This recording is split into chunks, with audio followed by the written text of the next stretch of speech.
Hey everybody, welcome back to Nerd News Today.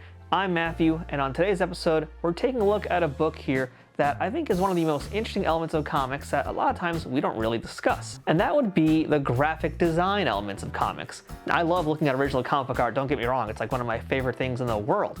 But really when it comes to comics, there are so many other design elements that you see that a lot of us frankly take for granted. But the book that we're going to look at today is going to break it down for you to help you understand all the different graphic design elements that make these comics so memorable. And that is of course through the lens of Marvel, because today we are taking a look at this hefty big boy right here. This is Marvel by Design.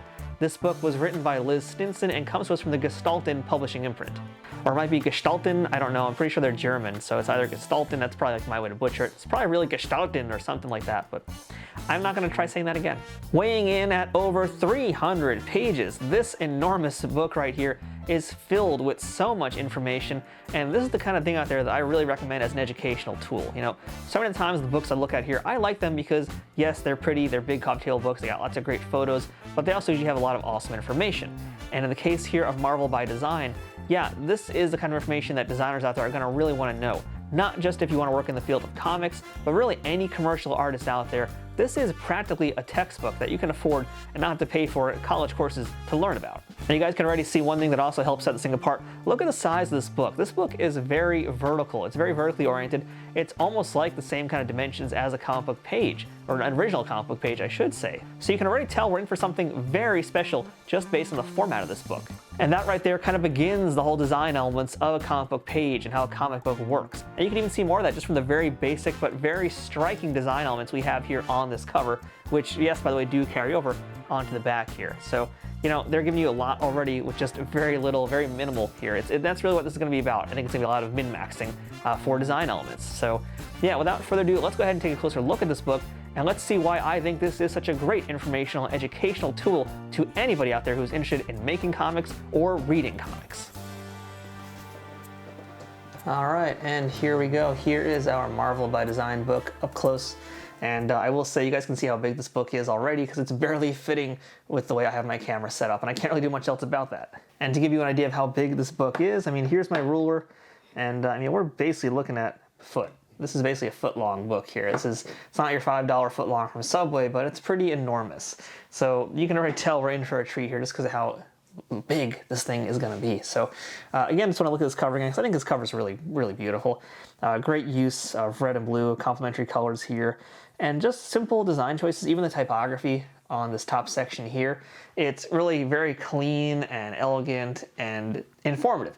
So this is really giving you a preview of what's to come. And man, is there a lot to come here in this book. So as I do with all my book reviews here, I'm not going to go through every single page. We're just going to kind of flip around and just show off some of the contents. So you can look at this table of contents. Isn't this thing like the coolest table of contents you've ever seen in a book? I mean, you know, we should keep in mind here that I wouldn't necessarily call this a coffee table book, by the way. I would call this an art book. I would call this a higher art book and not just your average coffee table, even though it does share elements of a coffee table book. But the difference is, to me, is what you're going to see as we go on with this thing here. I can't really go too far in either without just saying, you know, a way you can kind of tell most coffee table books apart from an actual art book is usually the size of the font. And usually with a coffee table book, the fonts tend to be a lot bigger because they kind of need to hide the fact that they don't quite have as much information in them as like an art book or a more informative book would have. But in this case here, the font you guys can see, you can just see based on the page, we're getting a lot of text. We're going to get a lot of information here when they do use it.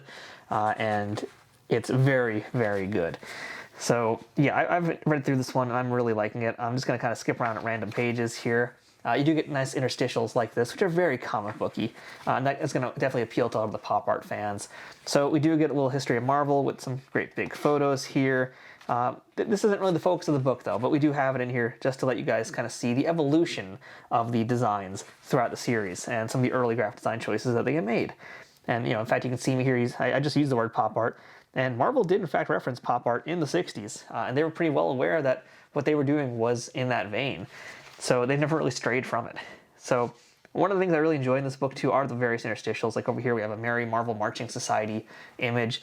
We have a great big image here from, I think it's Uncanny X-Men #1 when the new team debuted. I believe this is when the new team kicked off. So yeah, just gonna start flipping through. And I don't think things are like super chronological here either. We're kind of getting around. It's more just about really pointing out design elements and aesthetics. So, we do have some sections like this. This is where now the information is really kicking in. So it doesn't even take you that many pages of opening this thing to start getting into the nitty gritty of what a comic is and how it's put together in the visual way. Now, this isn't like Stan Lee and which one of the Bishimas, I forgot now, I'm blanking. This isn't like the How to Draw the Marvel Way book. This is very much the opposite of that. This is how to have a design sense while making comics, and really this information is valuable for anything. But, I mean, pages like this, for example, with the anatomy of a comic book cover, now we're getting into industry stuff. This is like industry information here. And we're also seeing now lots of examples that back up the information that we're being provided with. And I mean, you can really just go through this and pick out cover by cover and just talk about all the different things that these covers did and how effective they are and what made them effective. And really that is what this book is doing. I mean, here's a whole 2-page spread about the Steranko effect, all about Jim Steranko. And we're seeing more stuff like that. We're seeing stuff about the photo montages, which are one of my favorite styles of covers. Very rare to see photo montages these days, but it was a big thing for a while. And it was really special when you saw a photo montage, because here it was, reality juxtaposed with this cartoony, comic booky drawing. It's such a cool thing. It still is a really cool thing. So yeah, we're going through panels. We're going through now a section on dimensionality, which is really beautiful. Great choices here. And again, I just want to kind of jump around a little bit. But yeah, we're seeing really great examples of various ways to tell the story. I mean, this is a great section, actually. I'm happy that I jumped onto this page here. The anatomy of a comic book page, this is great. So, for anybody out there who is a fan of like Scott McCloud's Understanding Comics, I feel like this is now kind of the next step to get deeper into the Marvel way of doing it and more of the modern, not indie way, I guess I should say, but more of the commercial way of doing it. And this is just important because it's showing you storytelling and the different ways that stories are told with panels. And, great, this is some, I'd say it's basic stuff, but some people it might not be. It might actually be fairly important fundamentals that you don't know yet. But even as far as like understanding fundamentals, I mean, this is the kind of book where I think any level can appreciate it. If you are someone who's been doing comics for a long time, you're definitely going to appreciate the examples and being able to kind of dive more into the nuances of all the different images that they're showing. These are great pages side by side. You got Frank Miller on one side, and you got, I think this is probably Ditko on this side. And just great use of the images here. Not even that too, just the way the book is designed, putting this one next to this one and the way that they work together. I mean, that's just art right there. So Liz Stinson did a great job choosing the pages that were put into this here. You might be noticing also the colors are very bright, very vivid, very vibrant colors throughout this book here. That's because these are not the originals. These are some of the more modern, touched-up ones, which have different, usually have different colors than the newsprint ones. That's up for debate. Usually, though, they did change the colors. Here's a section just on logos. I like this section too. I like looking at the logos. So yeah, as far as the comic pages go, they did touch them up, and that's what you're looking at here. So you're not going to be really seeing too much newsprint throughout this. But you are going to get stuff like this section here, all about the logos. And this is cool too, because now we're looking at how logos changed over the decades. I mean, you can basically tell when some of these comics took place just based on the logo and the way the logo was designed.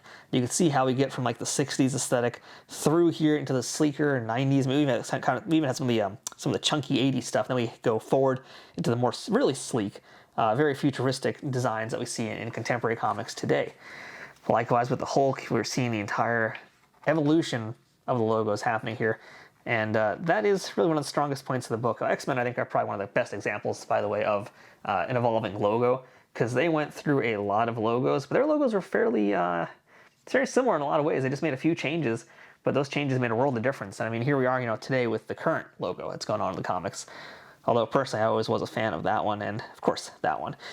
But let's kind of jump ahead a little bit more. This is a section all about using colors. Very important. I think this is something that's overlooked a lot in comics today, because you have more options now. Back in the early days of comics, you were very limited to what you could do, and you had to make do with what you had, and also be incredibly eye-catching. So there's color theory in this book too. These are some great choices here too. Okay, now we get to the more modern stuff where you can see now color is no longer a problem, and the ability to use color more freely is not an issue. So here's some great pages just showing off how much we can do now. Lettering, of course, is a very important section here. I said I wasn't going to go through every single page. I'm like halfway through this book now already, and there's so much here. So I'm going to start just kind of flipping ahead a little bit more here. But yeah, I'm a big fan of the section on lettering. There's a section on onomatopoeia, which is the sound effects of Marvel Comics. and they've just isolated them to show you what they look like as far as design element goes. And then we do get now sections just more specifically on certain superheroes, like really the bigger ones.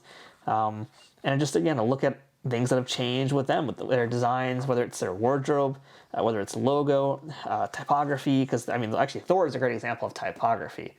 I hope I'm not rambling with you guys, but this is the kind of stuff I'm super into, so I could just start rattling off all sorts of information about these things. This is basically like, for me, this book is the combination of two worlds that I love seeing collide. Because when you see comic books get talked about, they're usually referred to as low art, which is art that is consumer friendly and anybody can understand, as opposed to something like high art, which would be a Picasso or a Da Vinci or a Pollock, things like that. So when you get into the world of like design, then you start to kind of meld the two together. And this book to me is just like the perfect example of everything that is great with comics, because they are an art form and they are an underappreciated art form. So putting them in this kind of like high art format really helps elevate the source material to new levels. And yeah, this book's just great. Like, I love this book. This is one of my new favorite books for sure. So yeah, I can not say enough great things about this book, and I don't want to show you everything because I really do want you to get this book for yourself. So that's what I'm going to do right now, is just tell you guys that if you like what you saw here and want to see a whole lot more of it and really take a deep dive into Marvel, well, this is the way to do it. So go ahead and check out my Amazon affiliate links in the description below of this video, and you will see a link to pick up Marvel by Design by Liz Stinson. This thing's a great resource for everyone. I don't care if you're a high school kid, I don't care if you're an elementary school kid, I don't care if you're in college, or if you're an industry professional working in the field. This is great. It's just everything you need to make your comics better than they are, and to be able to learn a new vocabulary to talk about them in a way that will then also elevate what you do. Because if you understand the way comics are made and understand the design elements and those things in them, that now changes your abilities and changes your knowledge. And when I say vocabulary, I don't just mean words, I mean your ability to do things. So yes, absolutely, pick up Marvel by Design. It's going to be one of your new favorites too. So until next time, I'm Matthew. This has been Nerd News Today. I'll see you guys later on more book reviews, toy reviews, and everything else we do here on this channel. And don't forget to make yours Marvel.